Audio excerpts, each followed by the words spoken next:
Olá, galera! Estamos aqui para mais um episódio do seu podcast Bahia Flow, o podcast da Bahia. E antes de qualquer coisa, quero pedir que você siga o nosso canal no YouTube. O canal do Bahia Flow no YouTube. Siga, compartilhe, comente e assista esse vídeo até o final, porque agora a gente vai conversar com José Rodrigues. Ele é geógrafo com doutorado em geologia marinha e costeira. E a gente vai falar, dentre outras coisas, sobre a fiscalização do Parque Marinho da Barra e sobre essa PEC da privatização das praias que está rolando um monte de polêmica. Zé Rodrigues, muito obrigada pela sua presença aqui. Seja muito bem-vindo ao podcast Bahia Flow. É um grande prazer lhe receber. Muito obrigado, é um grande prazer estar aqui com vocês e ter a oportunidade de falar desse tema que, apesar de estar em voga nesse momento, né, é tão importante aí há muito tempo, que a sociedade agora está tendo, talvez assim, a visão da importância, né, de olhar com mais cuidado a nossa orla, nosso mar, nossos oceanos. Com certeza. Falou já me dando gancho para pegar a fiscalização do Parque Marinho da Barra. Como é que está essa fiscalização? Então, a nossa Constituição Federal e as leis também, né, que inclusive do Sistema Nacional de Unidade de Conservação, ela já prevê uma série de restrições para o uso dos parques. As restrições, nenhuma visa assim impedir o uso. Na verdade, dentro da categoria de unidade de conservação com proteção integral, parque é aquela mais acessível. Então, pode ter qualquer uso, contanto que não seja um uso que impeça o próximo de ter a mesma fruição. Exemplo, se alguém entra no parque para nadar, para mergulhar, para surfar, a outra pessoa que vier depois vai poder fazer o mesmo. No entanto, se alguém entrar no parque para pescar, aquela pessoa que tirou o peixe não vai deixar essa oportunidade de ver, de conviver com esse peixe também, né? Seja pela beleza, seja pela interação, um outro que venha depois. Então a pesca é proibida. Da mesma forma que retirar qualquer outra coisa do parque. E não precisa nem dizer que poluir uma área, né? Já por si só, uma área natural é um crime. Mas dentro de uma unidade de conservação, isso se torna ainda pior. Então nós temos essa legislação e a fiscalização ela precisa ser feita pelo ente que criou a unidade. Nesse caso, o Parque Marinho da Barra é um parque municipal. Então essa função ela fica a cargo da Prefeitura de Salvador. No caso da Prefeitura, ela possui uma Guarda Civil e, inclusive, a Guarda Civil tem um grupamento especial de proteção ambiental, o GEPA, que pode e é quem deve fazer essa fiscalização. Para além dessa competência municipal, nós temos também uma competência federal, que é do IBAMA, mas nesse caso, né, da gestão fica com o município, e a Marinha, porque a Marinha, independente de ser unidade de conservação, a parte de trânsito e, inclusive, também o parque ele não protege só a parte ambiental, a parte física, natural, protege também o patrimônio cultural subaquático, que são os naufrágios. Quando está fora do ambiente marinho, quem faz a proteção do nosso patrimônio histórico é o IPHAN. Mas quando está no ambiente marinho, então os naufrágios são sítios arqueológicos que estão em ambiente marinho. Neste caso, não é o IPHAN o responsável pela proteção, é a Marinha, as Forças Armadas. Então, a Capitania dos Portos, né, a Marinha, através da Capitania dos Portos, também tem função de fiscalização na gestão do Parque Marinho da Barra, como em qualquer outro lugar do território brasileiro que tenha esses sítios arqueológicos, né? E é suficiente? Não, porque a Marinha ela também não dispõe de tanto pessoal. As capitanias elas têm que gerir, imagine no nosso caso, somente a Baía de Todos os Santos, com todos os seus portos, marinas, diversos municípios, mais de 50 ilhas, e isso faz com que seja bem complexa a atuação da Marinha, mas ela vem fazendo o melhor que pode.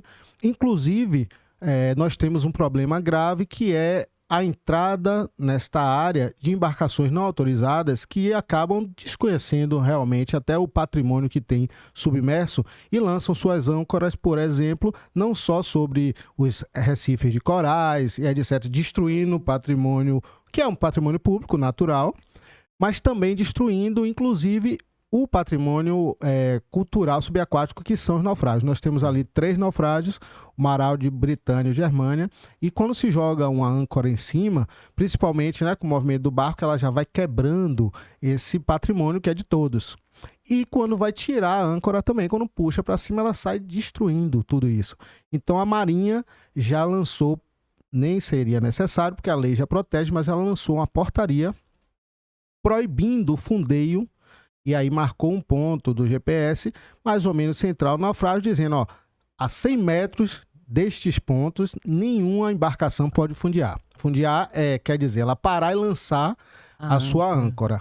Então a Marinha vem tentando, através da capitania, mas não consegue estar permanentemente lá, mas ela tem feito, né, permanentes incursões, ido para verificar, quando a gente também faz alguma denúncia.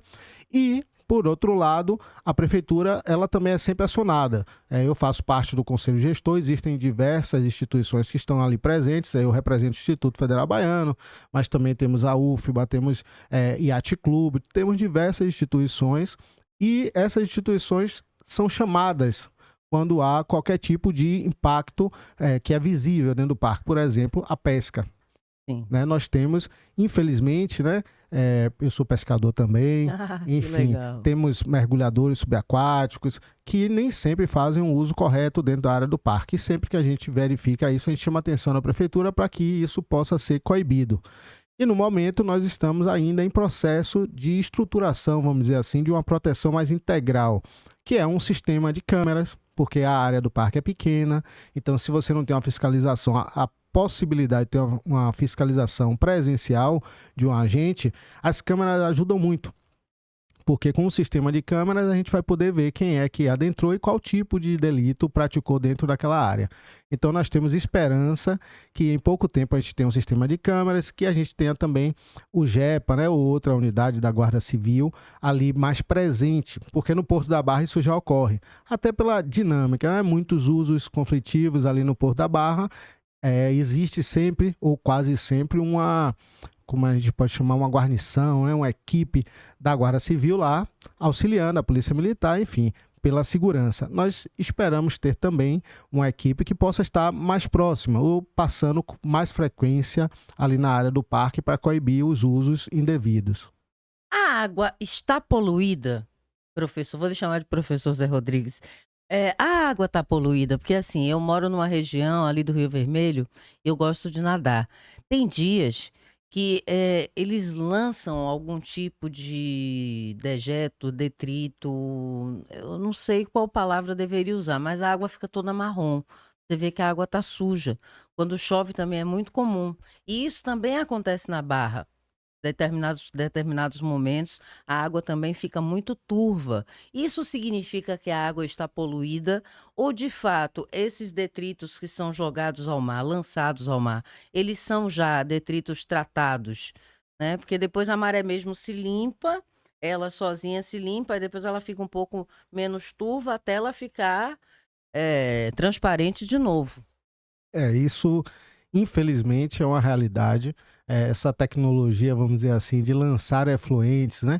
Sejam as águas, mas também até os resíduos sólidos ao mar, é uma tecnologia que nasceu há mais de 200 anos, quando a gente não tinha, estava nascendo o saneamento básico em grandes cidades como Londres, enfim, Paris, que lançavam nos seus rios.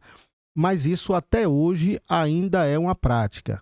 Hoje temos uma legislação mais restritiva, na qual vai exigir que para ser lançado esse efluente seja tratado. Mas infelizmente a gente não tem essa realidade nos municípios brasileiros de forma geral. Salvador tem alguns emissários submarinos que em tese, né, fazem um tratamento desse efluente, mas na prática é basicamente retirar o resíduo sólido grosso, quer dizer, aquele lixo, aquelas partículas que a gente consegue peneirar. E isso é lançado a uma certa distância, né? Existe uma legislação para isso, para que ele não retorne às praias, para que o banho fique mais saudável, mais limpo, a balneabilidade da praia seja mantida.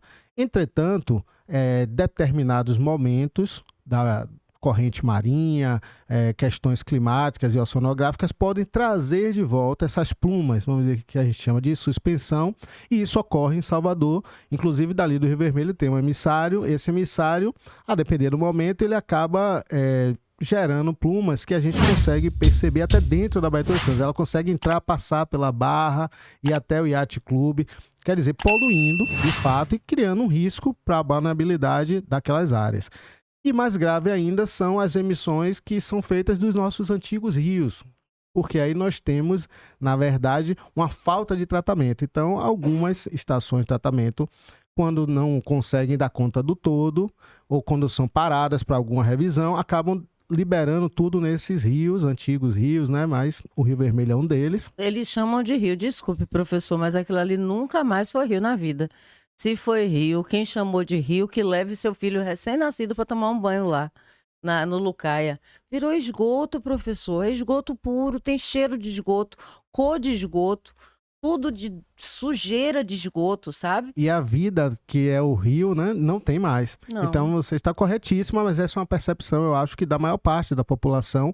Infelizmente isso se naturalizou, porque era para estar brigando da mesma forma por segurança pública, por saúde, né, hospitais, educação, mas também pela qualidade dos nossos rios, que isso vai trazer qualidade de vida para a nossa população. E isso, infelizmente, nós não temos em Salvador. Nós temos uma tradição no país, né, vamos dizer assim, da perda desses corpos d'água. Hoje há uma maior conscientização da população começando a cobrar, mas infelizmente, além dessa falta, às vezes, de infraestrutura do saneamento básico municipal, estadual, né, do poder público, há também as conexões clandestinas, que a gente sabe que é verdade. Então, muitos, até por falta da chegada do Estado, né, lançam diretamente, através dessas conexões clandestinas, dejetos e outros efluentes nesses rios. E quando tem uma chuva, você percebe, como morador ali mais próxima, que isso aumenta, porque além desses dejetos todos, também a chuva acaba lavando a cidade, né? E isso corre para os rios naturalmente, para onde as águas se dirigem. Então a poluição, ela se apresenta de forma visível aos olhos. Mas infelizmente não quer dizer que só nesse momento nós temos a poluição daquele corpo hídrico. Infelizmente, até com a água transparente, pode ser que também você tenha um risco de ter uma doença de pele, Sim. pegar outro tipo de patógeno, porque a gente não enxergando, mas ele pode estar ali presente também. A nossa sorte, tanto da orla atlântica, que a gente chama, e tem toda essa movimentação, como você colocou, das marés, das ondas, até quando vem ondulações maiores por conta de uma tempestade, isso acaba se recompondo, pelo menos visualmente. E, de fato, o mar tem essa propriedade. Ele trata muito. É que a gente está lançando muita quantidade de efluente, muito lixo, que isso está voltando já, e isso já é perceptível até para a sociedade. Apesar de nós, cientistas, já estarmos aí preocupados há mais de 40 anos com essa situação, hoje a própria sociedade está percebendo, porque chegou num volume muito grande. E dentro da Baía de Todos os Santos, isso se torna um pouco mais complexo, porque é uma área mais protegida, onde entra mais ondas, ou entram menos ondas, né? Então a troca de água não é tão grande quanto na orla atlântica, mar aberto, como a gente chama. Entretanto, das baías do mundo e do Brasil mais especificamente, a Baía de Todos os Santos é abençoada. Ela tem uma boca larga, ela tem um canal muito profundo, então entra muita água do oceano e sai muita água por cima, uma água mais leve que vem dos rios, né, do interior da Bahia. Então isso vai fazendo uma bomba que vai limpando a Bahia. Então, apesar de termos aí o berço da civilização brasileira e também o início da industrialização, da urbanização nas Américas, principalmente as cidades aqui de Salvador, São Félix, mesmo com essa centenária ocupação, né, secular ocupação, a Baía de Todos os Santos, ela ainda é um patrimônio, ela ainda está bem preservada, mas ela está sofrendo bastante. E nós temos a orla mais extensa do país, né? A orla é uma das orlas mais compridas que se tem notícia. Então a gente precisa realmente buscar uma maneira de tratar disso tudo, né? Porque os corais, por exemplo, os corais estão morrendo, né? Os corais Exato. estão morrendo em várias regiões do planeta por conta do aquecimento da água, que ainda tem esse detalhe, não é? Porque a água aquece, mata o coral, por sua vez, deve ter sua função dentro da fauna marinha. E aí, como é que fica? Os corais são assim, quando a gente fala de Amazônia, Mata Atlântica, da biodiversidade, da riqueza e da importância desses biomas, os corais ainda são mais produtivos e mais diversos. Então, os corais são assim uma pérola e que não tem em todo o planeta. Na verdade, ele se restringe a poucas partes do planeta nas mesmo? áreas costeiras tropicais. Então, não existe corais em todo lugar. Isso é uma raridade que nós temos. E dentro do Atlântico Sul, vamos falar assim, né, do Oceano Atlântico todo, toda a parte sul, onde a maior parte do Brasil está, os maiores recifes estão aqui, na Bahia. Porque se for muito ao sul, eles vão também desaparecer, porque as águas ficam mais frias. Então, eles precisam não de uma água fria, mas também não tão quente. Ele precisa de uma água que tenha ali uma temperatura específica. Eles precisam de uma água com claridade também, uma turbidez muito baixa, porque eles precisam ter contato com a luz do sol. E eles são muito complexos, como você colocou, né? Eles vivem em simbiose. Então, com o aquecimento das águas que a gente está registrando, infelizmente aqui também nos nossos equipamentos que estão monitorando, fevereiro e março, a gente passou vários dias aí tendo os picos sendo registrados e a gente dentro da academia conversando, poxa, bateu recorde. Na outra semana bateu recorde de novo. Está mais quente dentro da água do que fora da água em alguns momentos. E isso faz com que alguns seres que vivem e fazem com que o coral fique vivo, eles fujam. E aí o coral fica branco, que é o chamado branqueamento. E quando ele fica branco, quer dizer que ele está frágil, que ele está adoecendo. E quando ele fica frágil, pode ser que adoeça ao ponto de morrer. Aí a gente tem uma perda muito grande. Por quê? Porque ele é esse viveiro. Ele é, como os manguezais também, assim, um berçário. Os peixes e outros seres marinhos vão para dentro daquelas cavidades para se proteger enquanto são filhotes, né? E depois, quando crescem, podem ir para o mar, até mesmo para suportar a pesca, suportar, né, o que o oceano dá de vida mesmo, de alimento para as sociedades. Mas eles precisam se proteger e quando a gente perde essa maternidade, você pode estar acabando com toda não só uma espécie, né? Mas toda uma cadeia. Então é um risco muito grande. Além de Salvador não ser somente essa extensão imensa, um município, né, como extensão marinha, a Bahia tem a maior costa do Brasil. Então nós somos o estado do Brasil que possui o maior litoral. Que se contar as entradas, como as baías de Todos os Santos, Baía de Camamu, dá aí mais de 1.000 quilômetros de costa. Então isso é muito relevante e temos que valorizar. Temos muito, muito, muito que preservar. Sobre o Parque Marinho da Barra ainda, agora, a situação dele qual é? É uma situação boa, razoável, ruim, preocupante, positiva, negativa? Tem como dar uma ideia, um panorama? Eu sou professor, então nós somos, vamos dizer assim, de forma quase geral, muito otimistas. Eu vejo como uma coisa muito boa, né? Ele tem ele já nasce de uma iniciativa popular. Se ele nasce de iniciativa, né, da sociedade civil organizada, a partir de um projeto voluntário, que é o Fundo da Folia, então a gente, como voluntário ali, pessoas de diversas classes sociais, enfim, de médico, gari, cientista como eu e outros colegas, todo mundo de forma voluntária se preocupando em limpar, por isso que o nome é Fundo da Folia, né, o fundo do mar depois das grandes festas, porque a própria sociedade é quem causa esse impacto, né? O lixo chegando lá. E nós vimos que isso não melhorava nunca.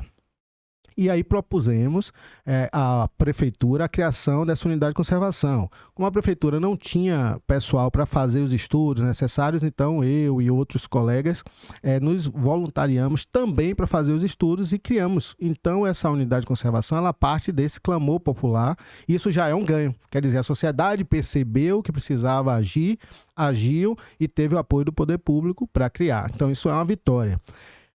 A Baía de Todos os Santos é abençoada, como a gente já falou aqui, que ela consegue ainda ter essa vida, esse equilíbrio, apesar de ser uma ocupação tão antiga. Então o parque está bem, mas ele precisa melhorar?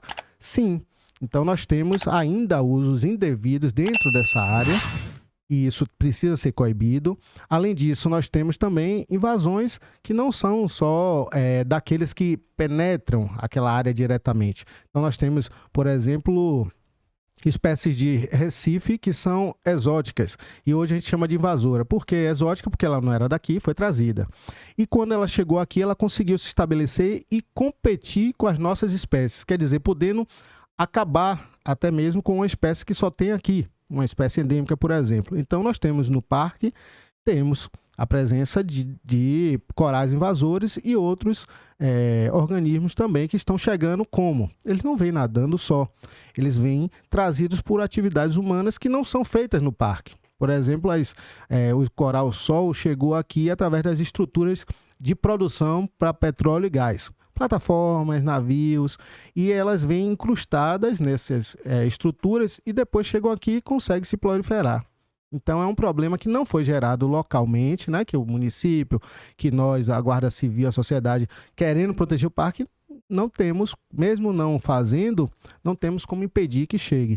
Mas a gente precisa continuar trabalhando. De que forma combater? Como nós vamos agora fortalecer o parque para que ele esteja até preparado, se tiver saudável, vem uma espécie de fora, mas o nosso saudável, né? Nossa fauna saudável, nossa flora saudável, ela consegue competir e, quem sabe, até expulsar esse invasor.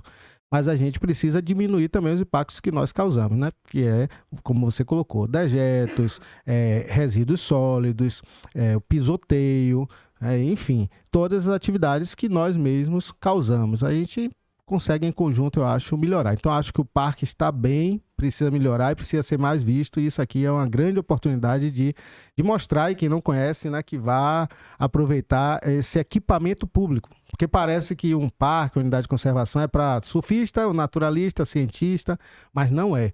É para toda a sociedade. É para você chegar lá e encontrar uma praia limpa, um mar limpo, os corais vivos para ver aquele aquário, porque é belíssimo. Nós temos algo assim fora do normal.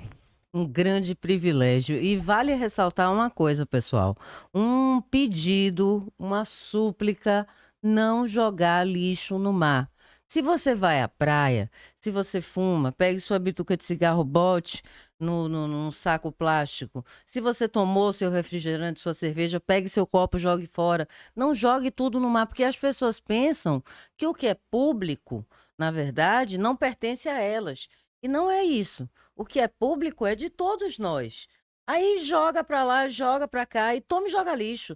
É balinha de não sei, capinha de balinha, embalagem de biscoito. Eu acho de todo, porque eu nado no mar. Eu acho de todo meu cabelo. Outro dia, entra sempre alga, né? Que a alga gruda no cabelo. Eu pensei que era uma alga, era um pedaço de plástico. Ai, que nojo, de lixo. Eu digo, meu Deus, meu cabelo tá cheio de lixo. Ou seja, nós mesmos somos os predadores desse privilégio. Então, a nossa educação, não só perante o Parque Marinho da Barra, mas toda a extensão litorânea que nós temos, que usamos, é fundamental, não é não, professor? Eu acho que para nós, privilegiados que moramos perto do mar, isso se torna ainda mais importante, porque é um contrassenso. Sim. Como nós podemos usufruir desse ambiente, como nós vamos destruí-los?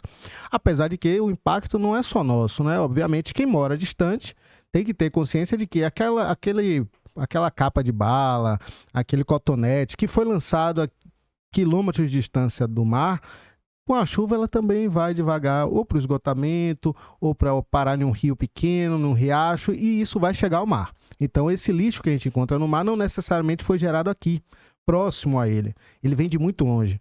Então os grandes contribuidores para a poluição dos oceanos são rios imensos que trazem de megacidades, né?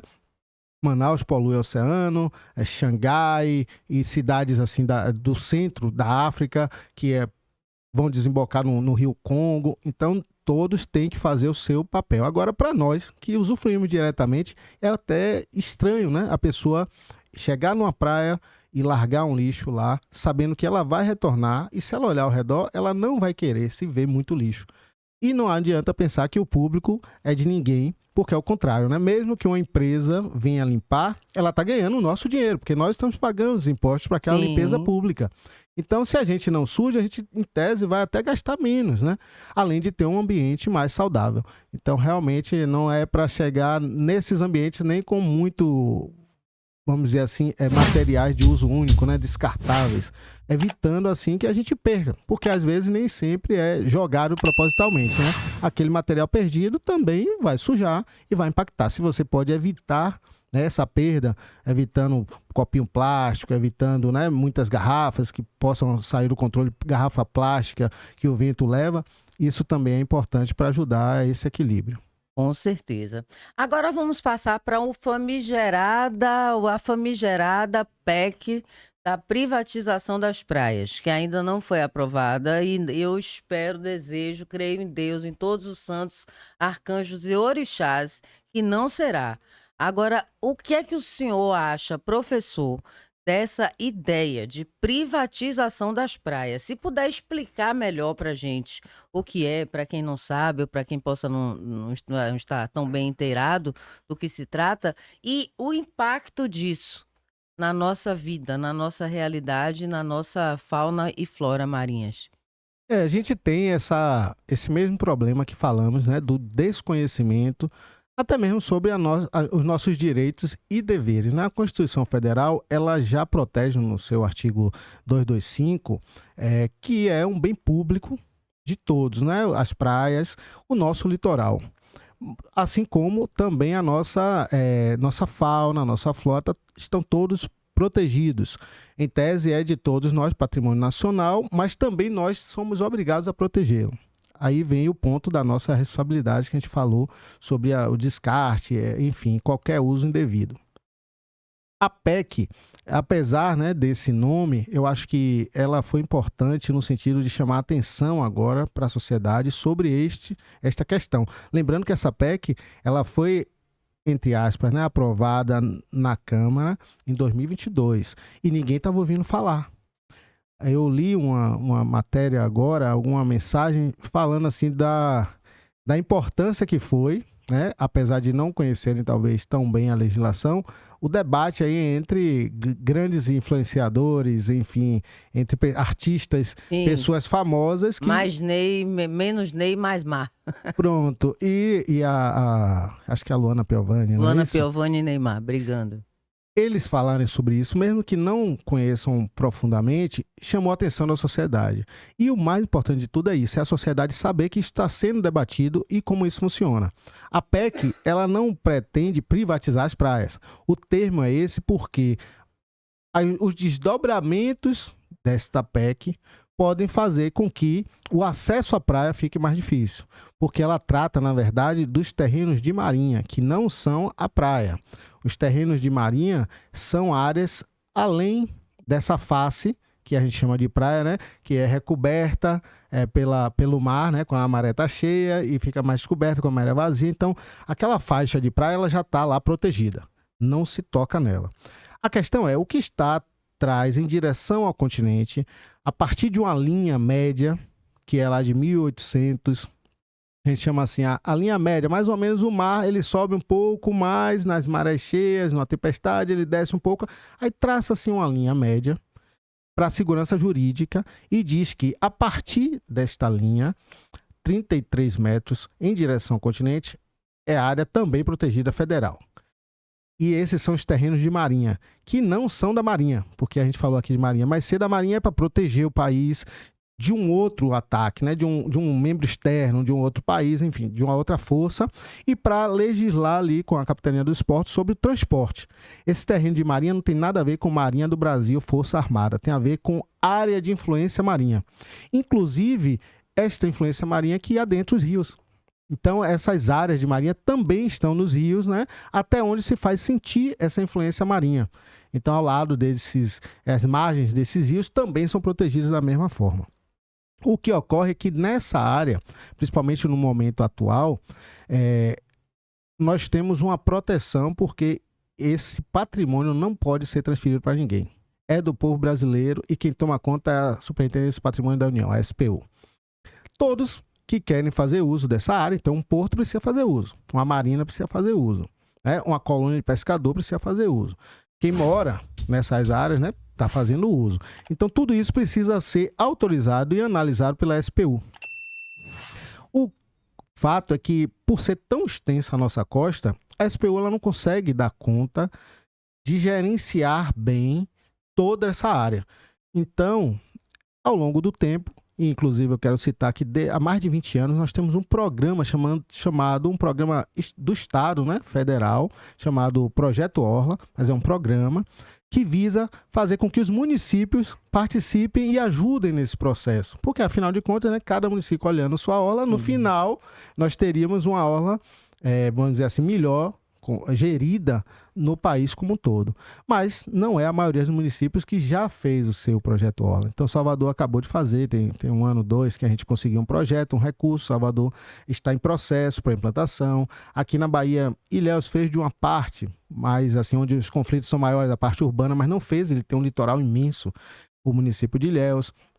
Aqui no litoral norte também tivemos algumas iniciativas, mas a maior parte não. E aí, a possibilidade da PEC já que não está se fazendo a gestão desses espaços, queria se transferir o domínio. A domínio é você passar de algumas áreas essa posse para entes privados e municípios e estados. E nesse caso, a gente também não vai garantir, que é uma escolha da sociedade, o que vai ser feito depois dessas áreas, né? Então, se uma área for passada para um ente privado, por exemplo, né, a praia continua sendo de todos, mas se esse ente privado conseguir, dependendo do que tenha de ecossistema nessa área, ele conseguir construir. Vamos dizer que ele consegue fechar e dizer, ó, aqui é campo de golfe, aqui eu tenho um hotel, aqui eu tenho... As pessoas não podem passar através da área dele, porque a área é privada.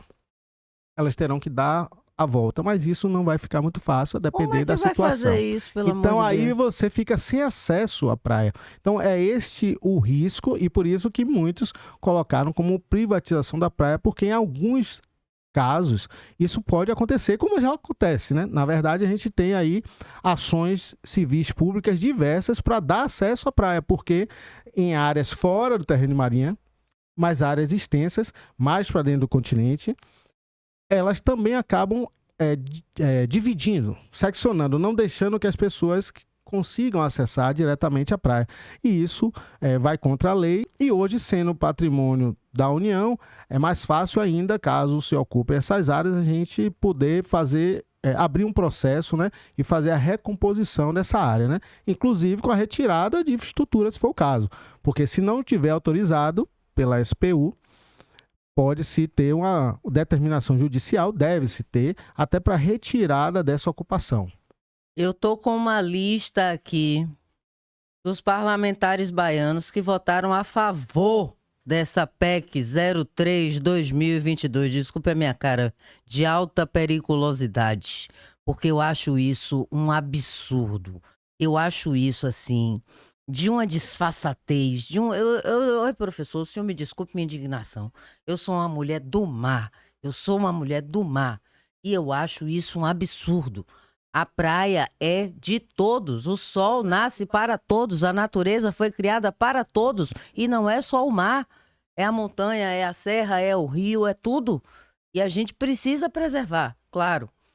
Mas deixar isso para grandes resorts, para grandes empreendimentos, para grandes ricos, milionários, bilhardários, né? Grandes Neymares da vida, né? Poderem tomar conta de tudo por conta da força da grana que ergue e destrói coisas belas, professor. Não existe, sabe? É muito revoltante. E a gente precisa ir. Eu, Daniela Prata, jornalista, radialista, mãe, sou frontalmente contra isso. E vou postar no meu Instagram, @Pratilda, todos os nomes dos parlamentares de esquerda, de direita, de centro, de meio, seja lá do que for, que votaram a favor disso. O senhor me desculpe, viu? Porque eu acho um absurdo. Eu acho um absurdo. Porque é tudo pelo dinheiro. É tudo pelo dinheiro. É como, por exemplo, essa uma lei que nós temos aqui da fiança, né? O cara chega lá, dei 10, 15 facadas nela mesmo, matei, mas foi há 5 dias, tá bom. Flagranteado não foi, pode pagar a fiança e sair. Em outros casos, eu estou dando um caso, enfim, não sei nem se está certo, mas você paga a fiança e você sai. Existem crimes absurdos que são cometidos e com o pagamento de uma fiança você vai lá e está livre. Ou seja, o crime compensa? O crime tem preço? Da mesma forma, é essa medida. De quem veio a ideia? De quem veio a ideia? Procure saber de tudo que não presta. Vou até me benzer, professor, vou até me benzer, porque essas energias não nos pertencem, viu? Tenha paciência, não tem a menor condição. Agora, o senhor acha que isso vai passar no Senado? O senhor não, que você é muito jovem e bonito, hein? Acha que vai passar isso no Senado? Eu acredito que a repercussão que houve, né, ela, mais uma vez, né, pode ser boa no sentido de fazer a sociedade acordar para essa importância, né? Principalmente no momento que nós vivemos com todos esses indicadores, né, de mudanças no nosso clima, mudanças que vieram, né, mesmo que a gente mude a forma de produção, né, tirando a produção, a liberação tão grande de carbono na atmosfera, ela vai ficar durante um tempo. Se isso se confirma, né? Caso isso se confirme, a gente vai ter eventos extremos, como nós estamos vendo no Rio Grande do Sul, em outros locais, e o ambiente costeiro, o litoral, ele é aquele local privilegiado, como estamos falando aqui, mas ele é o encontro, né, da atmosfera, da parte emersa, que são os continentes, e da parte submersa, né, coberta aí pelos oceanos. E esse encontro, ele não é uma coisa estática. Você conhece bem, é dinâmica. Tem maré, tem onda, tem tempestade. E se qualquer coisa muda na atmosfera, vai alterar no oceano. E se muda no oceano, vai alterar também na atmosfera e no continente. Então, o que acontece no continente interfere nos oceanos, na atmosfera. E essa briga, ou esse diálogo, essa dinâmica, ela ocorre no litoral. Então, se nós não tivermos essa faixa protegida, né, para que ela possa ser como um colchão. Então, as praias, mais as dunas e também as vegetações que estão aí presentes, elas servem para mitigar, por exemplo, uma tempestade maior, onde a ondulação, junto com a maré, vai erodir aquela praia, vai alcançar uma duna. Ela vai tirar a areia da praia, puxou para dentro do mar, em outro momento vai devolver. Mas depois da praia, tinha uma duna, aí ela pegou um pouco da duna também, levou, vai devolver. Mas se ela chegar e tirar a praia e encontrar o asfalto ou um muro, ela não vai ter o que tirar. Então isso vai se aprofundar. Além de causar também um prejuízo para aquele ente que construiu, seja público ou privado. E aí quem vai pagar a reconstrução e o problema maior que foi causado pelo aquele endurecimento, vamos dizer, da costa, somos nós do mesmo jeito. Lógico. Se for privado, o privado vai dizer, opa, vocês têm que construir alguma coisa, a prefeitura, para me proteger, porque o mar está avançando, as mudanças estão atacando o meu empreendimento e eu já pago meus impostos, eu quero proteção. Aí a sociedade vai pagar para um ente privado. Se for público, da mesma forma, destruir uma estrada, destruir um equipamento público, a sociedade vai dizer, tem que fazer, eu preciso passar, se destruir um hospital, uma escola, vai ter que fazer de novo. Então, vejam os gastos que vão ocorrer se nós não tivermos, e não foi criada por isso, mas se os terrenos de Maria ajudam na preservação, então é essa o meu conselho. Vamos tentar manter e gerenciar melhor, porque também não adianta manter da forma que está, porque esses terrenos de Maria vêm sendo também utilizados de maneira inadequada, mesmo sendo público, vamos dizer assim, sendo de dominialidade da União. Então, a parte boa desse debate, dessa PEC, que eu acho que não vai ser aprovada porque gerou uma comoção, mesmo que também, assim, nem sempre com essa oportunidade que você está dando da gente discutir, não é diretamente a praia, mas vai afetar diretamente a praia. Claro. A gente pode participar como? Que são as populações que estão ali. Na verdade, não é população pobre que tem a ocupação da maior parte dessas áreas, mas tem. Inclusive, a lei permite que essas populações fiquem sem pagar, às vezes, até mesmo o laudeme ou outros impostos que incidem, né, sobre essa área. Então, eu acho que a discussão na sociedade é o ganho maior. para que a sociedade abra os olhos para a importância de entender como é que funciona, quais são os interesses que estão por trás, como a gente pode melhorar ao invés de piorar essa gestão, porque precisa melhorar muito também. Sem dúvida. Eu desde pequena, eu tinha uma tia que morava na Vitória, do lado, não do lado do mar, do outro lado. E eu ficava me perguntando, porque eu sempre fui muito ligada ao mar. E tem um lugar ali chamado Xangri-Lá, não sei se o senhor conhece, Sim, é sim, maravilhoso, uma maravilhoso. correnteza para nadar ali tem que ter braço, viu? Mas enfim. Aí eu ficava olhando e digo, nossa, para descer nesse Xangri-Lá tinha que descer um bequinho e não sei o quê, e passar pela árvore. Mas era uma quebradinha, porque aquilo, a Vitória, ela é toda fechada. Exato. A Vitória é fechada de ponta a ponta. Quando isso aconteceu e por que que teve que ser dessa forma, professor? O senhor sabe isso? Na verdade, a sociedade ela vai aos poucos, né? A lei ela não consegue atender caso a caso.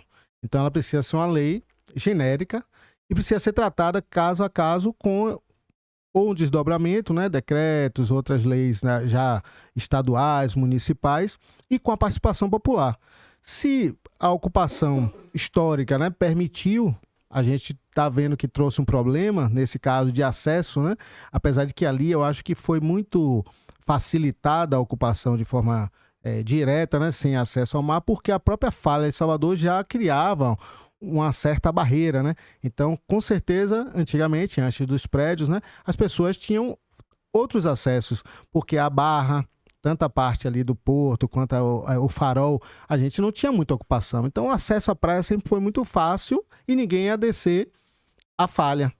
Por quê? Porque dava a volta, já estava lá mais tranquilo, com menos risco. Então, isso permitiu que se ocupasse de forma linear, impedindo que hoje, de fato, alguém queira descer a falha, porque está tudo ocupado, ela vai ter que se deslocar muito, e você não tem esses espaços. É mais Aí ou sobra menos. só o que aconteceu, que você descia pelo cantinho ali para alcançar o Xangri-Lá. É mais ou menos o que pode acontecer se essa PEC da privatização, a PEC 03/2022, famigerada, Deus é mais, o sangue de Jesus tem poder, tá repreendido, desculpe, viu? Pode acontecer, sim, principalmente se não forem, né, os estados, os municípios competentes o suficiente para garantir esse acesso. Se a gente for olhar a legislação, há previsão. Então, em tese, as praias deveriam e estão protegidas, deveriam ficar, mesmo que se ocupasse esse terreno de Maria, só que seguindo o que já precede, né, a lei, por exemplo, da Mata Atlântica, né, onde área de duna não pode ser ocupada, onde restinga, né, e vegetação de Mata Atlântica também tem que ser preservada. Você tem uma legislação que, em tese, iria proteger. Mas como isso vem ocorrendo, se a sociedade não tem essa atenção, só está ouvindo falar agora sobre uma PEC específica que já passou há 2 anos pela Casa do Povo também, que é a Câmara de Deputados, e agora estava no Senado. Aspa, né? E aí, é o povo que está lá representado, é o melhor sistema que a gente tem, mas a gente vê que, na verdade, interesses também específicos, né, que têm maior poder, às vezes econômico ou de mídia, consegue ter maior representatividade. Mas é o melhor sistema que a gente tem. Então, eu acredito que ainda é a nossa casa. E a gente precisa cobrar dos nossos governantes, no sentido de quem foi que eu elegi, por que eu elegi. Eu vou cobrar, ligar para esse político, mandar e-mail e dizer, olha, eu dei o voto, eu gostaria que a sua posição fosse de acordo com o que prometeu lá atrás na campanha. Tem ligar, mandar e-mail não, tem que parar na porta da casa. Se conseguir ir assim, até lá, seria acampado bom. lá na porta da casa, entendeu? Porque ligar, mandar e-mail, eles são caras de pau, desculpe.